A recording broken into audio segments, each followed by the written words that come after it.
Hello everyone, ಎಲ್ಲರಿಗೂ ನಮಸ್ಕಾರ. Welcome back to my channel. Friends, ಇವತ್ತು ತುಂಬ ಈಸಿಯಾಗಿ ಮನೆಯಲ್ಲಿ ಕೇಕನ್ನು ಹೇಗೆ ಮಾಡೋದು ತೋರಿಸ್ತಾ ಇದ್ದೀನಿ. ಈ ಕೇಕನ್ನು ಮಾಡಲಿಕ್ಕೆ ಓವೆನ್ ಬೇಡ, ಹಾಗೆ ನೀವು ಕೇಕನ್ನು ಬೇಯಿಸೋದು ಬೇಡ. ಕೇವಲ ಬ್ರೆಡ್ ಹಾಗೂ ಓರಿಯೋ ಬಿಸ್ಕೆಟ್ ಇದ್ದರೆ ಸಾಕು, ನೀವು ತುಂಬ ಈಸಿಯಾಗಿ ಈ ಕೇಕನ್ನು ಮಾಡ್ಕೊಳ್ಬೋದು. ಮೊದಲು ನೋಡಿ, ನಾನಿಲ್ಲಿ ಕೇಕ್ ಮಾಡಲಿಕ್ಕೆ ಬ್ರೆಡ್ಡನ್ನು ತೆಗೆದುಕೊಂಡಿದ್ದೀನಿ. ಬ್ರೆಡ್ಡನ್ನು ತಗೊಂಡು ಬ್ರೆಡ್ ಈ ಥರ ಸೈಡೆಲ್ಲ ಇದನ್ನು ಕಟ್ ಮಾಡ್ಕೊಳ್ಬೇಕು. ನಾನಿಲ್ಲಿ ಟೋಟಲು 8 ಬ್ರೆಡ್ಡನ್ನು ತೆಗೆದುಕೊಂಡಿದ್ದೀನಿ. ನೋಡಿ, ಎಲ್ಲ ಬ್ರೆಡ್ಗಳಿಗೂ ಈ ಥರ ಸೈಡನ್ನು ನಾನು ಕಟ್ ಮಾಡಿ ಎತ್ತಿಟ್ಕೊಳ್ತಾ ಇದ್ದೀನಿ.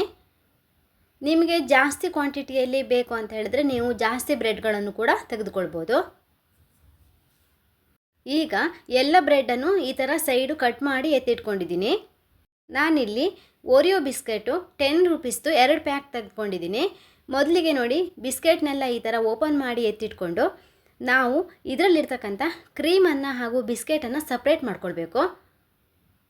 ನೋಡಿ, ಇಲ್ಲಿ ನಾನು ಬಿಸ್ಕೆಟು ಮತ್ತು ಕ್ರೀಮನ್ನು ಸಪ್ರೇಟ್ ಮಾಡ್ತಾಯಿದ್ದೀನಿ.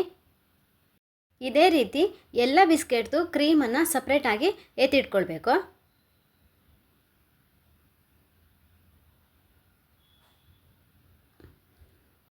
ಈಗ ನೋಡಿ, ಎಲ್ಲ ಬಿಸ್ಕೆಟ್ದು ಕ್ರೀಮನ್ನು ಸಪ್ರೇಟಾಗಿ ಎತ್ತಿಟ್ಕೊಂಡಿದ್ದೀನಿ. ಈಗ ಒಂದು ಮಿಕ್ಸಿ ಜಾರನ್ನು ತೆಗೆದುಕೊಂಡು ಬಿಸ್ಕೆಟನ್ನು ಈ ರೀತಿ ಕಟ್ ಮಾಡಿ ಮಿಕ್ಸಿ ಜಾರ್ಗೆ ಹಾಕ್ಕೊಳ್ಬೇಕು.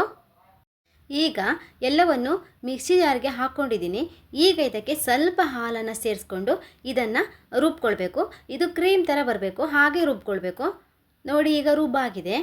ಈಗ ನಾನು ಕೇಕ್ ಮಾಡಲಿಕ್ಕೆ ಒಂದು ಪ್ಲೇಟನ್ನು ಇಟ್ಕೊಂಡಿದ್ದೀನಿ. ಈಗ ನಾವು ರುಬ್ಬಿಟ್ಕೊಂಡಿರ್ತಕ್ಕಂಥ ಬಿಸ್ಕೆಟ್ನ ಕ್ರೀಮ್ ಇದೆಯಲ್ಲ, ಅದನ್ನು ನಾವು ಈ ರೀತಿ ಪ್ಲೇಟ್ ಮೇಲೆ ಸ್ವಲ್ಪ ಹಾಕ್ಕೊಂಡು ಸ್ಪ್ರೆಡ್ ಮಾಡ್ಕೊಳ್ಬೇಕು. ಈಗ ಕಟ್ ಮಾಡಿ ಇಟ್ಕೊಂಡಿರ್ತಕ್ಕಂಥ ಬ್ರೆಡ್ ಪೀಸ್ಗಳನ್ನು ಇಡ್ತಾ ಇದ್ದೀನಿ. 2 ಬ್ರೆಡ್ ಪೀಸ್ಗಳನ್ನು ಇಟ್ಟು ಇದರ ಮೇಲೆ ನಾವು ಶುಗರ್ ಸಿರಪನ್ನು ಹಾಕ್ಕೊಳ್ಬೇಕು. ನಾನು ಮೊದಲೇ ಶುಗರ್ ಸಿರಪನ್ನು ರೆಡಿ ಮಾಡಿ ಇಟ್ಕೊಂಡಿದ್ದೆ, ಅದನ್ನು ಹಾಕ್ಕೊಳ್ತಾ ಇದ್ದೀನಿ. ನಾವು ಓರಿಯೋ ಬಿಸ್ಕೆಟನ್ನು ರುಬ್ಬಿ ಕ್ರೀಮ್ ಮಾಡ್ಕೊಂಡಿದ್ದೀವಲ್ಲ, ಆ ಕ್ರೀಮನ್ನು ಇದ್ರ ಮೇಲೆ ನೀಟಾಗಿ ಸ್ಪ್ರೆಡ್ ಮಾಡ್ಕೊಳ್ಬೇಕು. 2 ಬ್ರೆಡ್ಗಳ ಮೇಲೂ ಕೂಡ ಈ ಥರ ಸ್ಪ್ರೆಡ್ ಮಾಡ್ಕೊಳ್ಬೇಕು.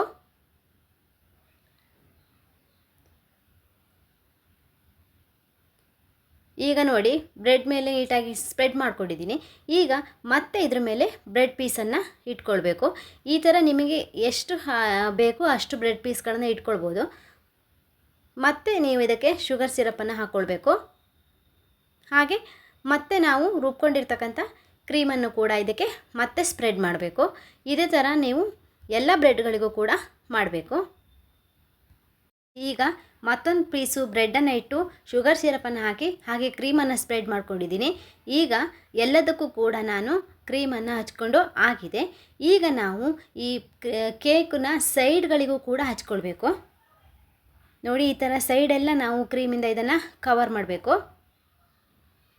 ಹಾಗೆ ನೋಡಿ, ಇದನ್ನು ಸ್ವಲ್ಪ ಪ್ಲೇಟನ್ನು ತಿರ್ಸ್ಕೊಂಡು ಎಲ್ಲ ಕಡೆನೂ ಕೂಡ ಇದೇ ಥರ ನೀವು ಈ ಕ್ರೀಮನ್ನು ನೀಟಾಗಿ ಹಚ್ಕೊಳ್ಬೇಕು.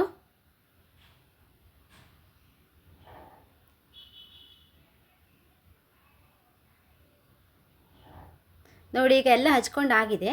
ಈಗ ನಾವು ಇಲ್ಲಿ ಎಕ್ಸ್ಟ್ರಾ ಚೆಲ್ಲಿರ್ತಕ್ಕಂಥ ಕ್ರೀಮನ್ನು ಒಂದು ಟಿಶ್ಯೂ ಪೇಪರನ್ನು ತೆಗೆದುಕೊಂಡು ಇದನ್ನು ನೀಟಾಗಿ ಒರೆಸ್ಕೊಳ್ಬೇಕು.